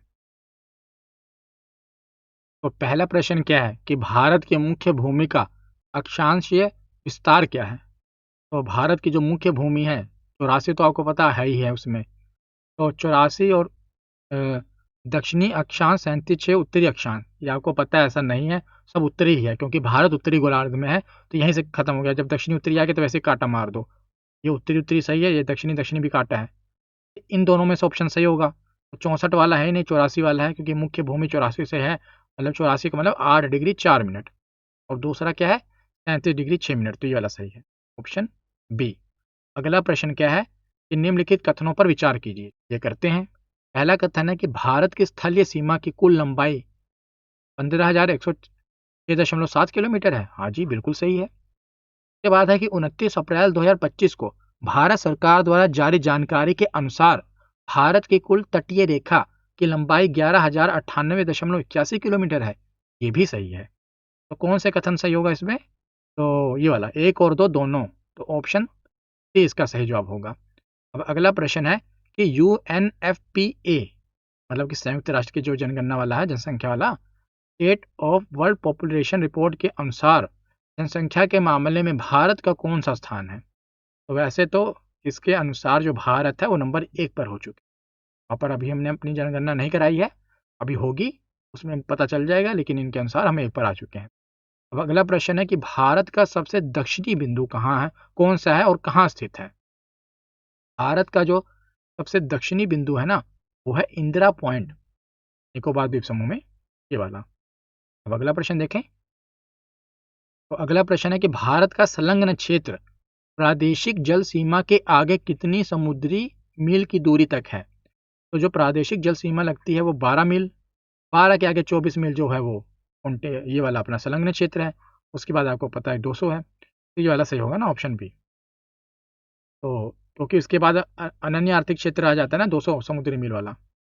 अगला प्रश्न है कि इंडियन स्टैंडर्ड टाइम और ग्रीनविच मीन टाइम में कितना अंतर है? 5.5 घंटे का अंतर है। तो ये वाला 5 घंटा 30 मिनट, ऑप्शन सी। प्लस में है हमारा, ऐसे लिखा होता है ना टाइम, GMT प्लस 5:30। हमारा समय 5 घंटा 30 मिनट आगे है, क्योंकि हम 82.5 डिग्री पूर्वी देशांतर पर है। अगला प्रश्न है कि भारत की पूर्व से पश्चिम तक लंबाई कितनी है? तो भारत की पूर्व से पश्चिम तक की लंबाई पूछी गई है, तो ये है 2933 2933 किलोमीटर। अगर उत्तर से दक्षिण तक पूछा जाता है तो 3214 पूछा गया है पूर्व से पश्चिम तक, तो 2933। अगला प्रश्न है कि भारत में निम्नलिखित में से किस राज्य की तट रेखा सबसे लंबी है? तो भैया गुजरात की तट रेखा सबसे लंबी है, अभी नए आंकड़ों के अनुसार भी। तो ऑप्शन सी राज्य पूछा गया है कि अगर कहीं पर केंद्र शासित प्रदेश पूछ लिया जाता तो आंसर बदल जाता। अगला प्रश्न है कि निम्नलिखित भारतीय राज्यों में से किससे होकर कर्क रेखा नहीं गुजरती? तो कर्क रेखा देखते हैं किससे होकर नहीं गुजरती है। तो यूपी, मध्य प्रदेश, गुजरात, झारखंड। तो 8 राज्यों से गुजरती है, लेकिन उत्तर प्रदेश से तो नहीं गुजरती, यूपी से नहीं गुजरती ना। तो गुजरती कहाँ कहाँ से आपको पता है? गुजरात, राजस्थान, मध्य प्रदेश, छत्तीसगढ़, छत्तीसगढ़ के बाद झारखंड, झारखंड बंगाल, ये क्या हो गया बंगाल, बंगाल के बाद त्रिपुरा और मिजोरम। तो इसमें उत्तर प्रदेश तो नहीं आता, पढ़ चुके हैं हम, तो ऑप्शन ए सही होगा। अब अगला प्रश्न है कि 8 डिग्री चैनल किन द्वीपों के बीच स्थित है? तो जो 8 डिग्री चैनल है ये हमारा क्या कहते हैं, लक्षद्वीप और मालदीव को अलग करता है ना। तो लक्षद्वीप का कौन सा द्वीप है? यहाँ पर लिखा होगा मिनिको द्वीप, मिनिको द्वीप लक्षद्वीप का। और यहाँ पर क्या कहते हैं जो मालदीव है, इनको अलग करता है 8 डिग्री चैनल। तो 8 डिग्री चैनल हिंद महासागर में भारत की मिनिको द्वीप, जो कि लक्षद्वीप का हिस्सा है, और मालदीव देश को अलग करता है। तो ऑप्शन बी इसका सही जवाब होगा। अगला प्रश्न है कि ग्रेट चैनल किनके बीच स्थित है? तो जहाँ ग्रेट आएगा वहाँ पर ग्रेट नाम भी होगा। तो ग्रेट निकोबार और इंडोनेशिया का सुमात्रा, इनको अलग करता है। तो इसका सही जवाब क्या होगा? तो ऑप्शन ए इसका सही जवाब होगा। अब अगला प्रश्न क्या है कि भारत की सबसे लंबी अंतर्राष्ट्रीय सीमा किस देश के साथ लगती है? तो भारत की सबसे लंबी अंतर्राष्ट्रीय सीमा बांग्लादेश के साथ लगती है। अब अगला प्रश्न क्या है कि सबसे छोटी स्थलीय सीमा भारत की किस देश के साथ लगती है? तो सबसे छोटी तो भूटान, भूटान के साथ। देखिए वैसे जो लगती है सबसे छोटी वो अफगानिस्तान के साथ लगती है ना, अराउंड 106 किलोमीटर लगती है। और भूटान के साथ लगती है लगभग 700, तो 699 है। और यहाँ पर ऑप्शन में आप देखोगे तो अफगानिस्तान तो दिया नहीं गया है, तो फिर सही कौन सा होगा इसमें से? सही होगा ये वाला भूटान, ऑप्शन डी इसका सही जवाब होगा। क्योंकि ऐसा है ना कि जो अफगानिस्तान से हमारी सीमा लगती है, जो ऊपर वाला लद्दाख वाला क्षेत्र है, उस पर अभी पाकिस्तान ने कब्जा किया हुआ है अवैध रूप से, पीओके में आता है। इसलिए अभी हम डायरेक्टली तो जा नहीं सकते, क्योंकि पीओके पाकिस्तान ने कब्जा किया हुआ है, पर है तो हमारा हिस्सा, इसलिए हम मानते हैं। लेकिन वैसे देखा जाए तो जो हमारे अभी अधीन है तो भूटान के साथ लगती है।